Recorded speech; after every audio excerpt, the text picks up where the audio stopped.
Welcome back, everyone. Now, we all know rescue animals can fill a hole in our lives that we don't even know are there. And sharing stories from her new book, Mutual Rescue, is the president of Humane Society Silicon Valley, Carol Novello. Welcome, Carol. Thank you. So good. Delighted to be here. And it's such a great point. I mean, it fills a void that we don't even know is there. And it's absolutely true. And you've been a big rescue advocate since you were 5 years old, when you first rescued your first cat. Tell us the story. Yes, when I was 5 years old, my family and I went out to get our Christmas tree for the year.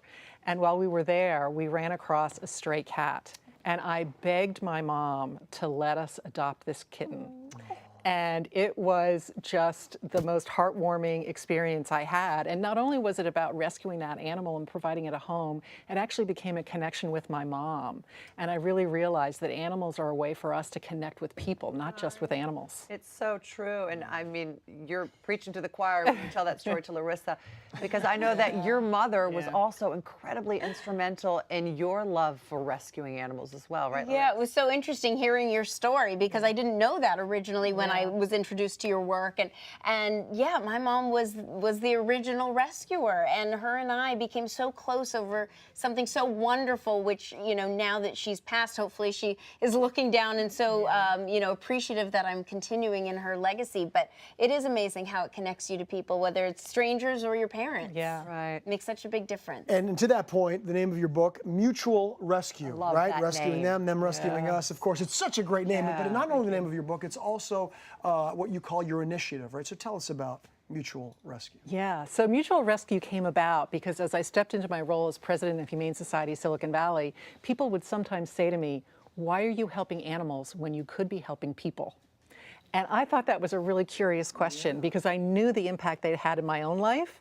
And I did a little bit more research, and I found out that of the $410 billion that Americans give to charity every year, only 3% goes to animal and environmental causes combined.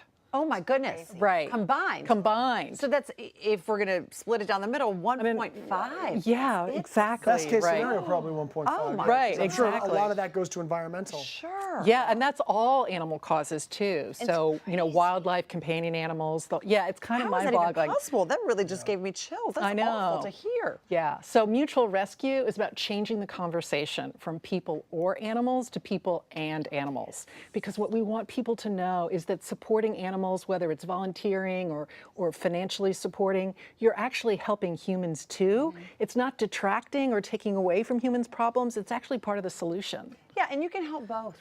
Yeah.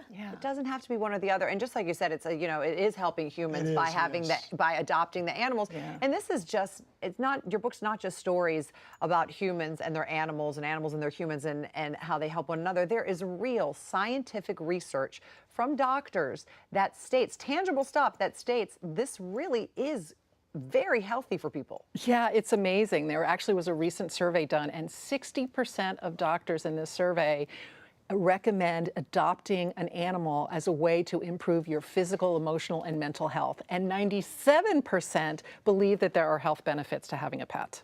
I mean, I can't imagine, of course, they make you happy, you get to cuddle with them. Eric and Petey are a great example. We had them on our show. I'll let you tell the story, but you may remember this. Yes, yes. Yeah, so Eric adopted Petey from our shelter, and I started telling his story out in the community to illustrate this point of how animals helps people. So Eric weighed over 300 pounds. He went to go see a doctor who recommended that he adopt a shelter dog and walk the dog a half an hour a day and change to a plant-based diet. And by doing that, over the course of the year, he lost over 140 pounds.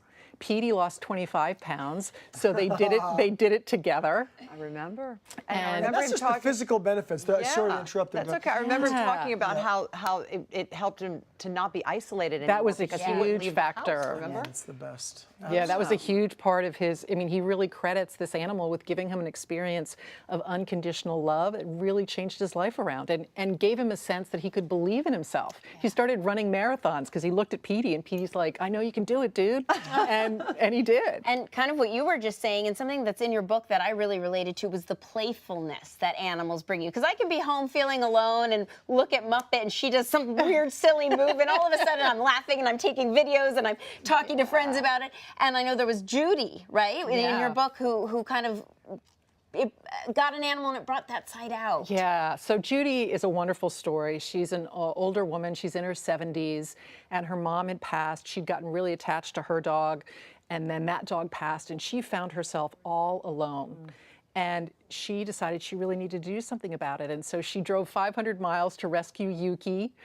And they created just an amazing bond, totally turned her life around, gave her a reason to get up in the morning, a reason to feel needed. And it's so important because the AARP says that of people over 45, there's 43 million people that are suffering from loneliness.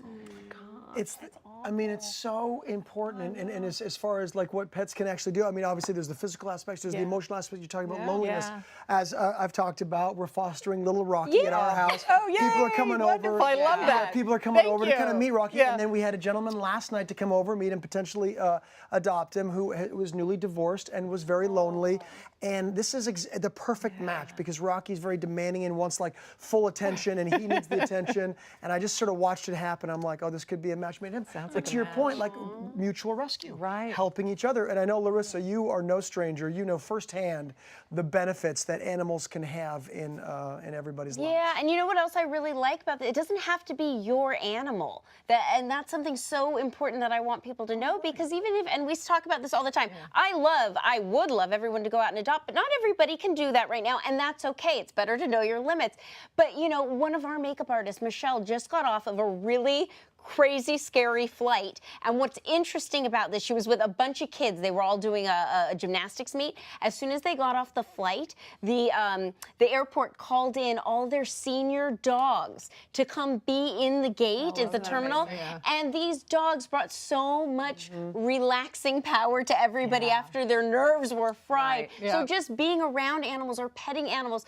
Paul Works, a rescue here, just started doing adoptions at a senior center here in LA.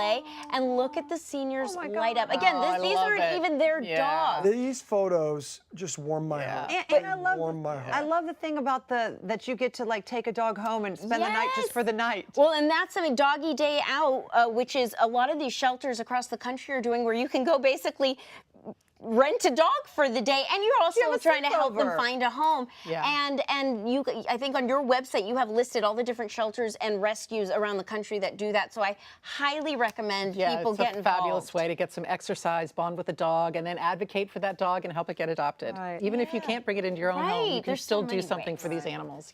Great work. Thank really. you so much. Thank you both for being here, and Larissa, to you as well. Always, Thank you.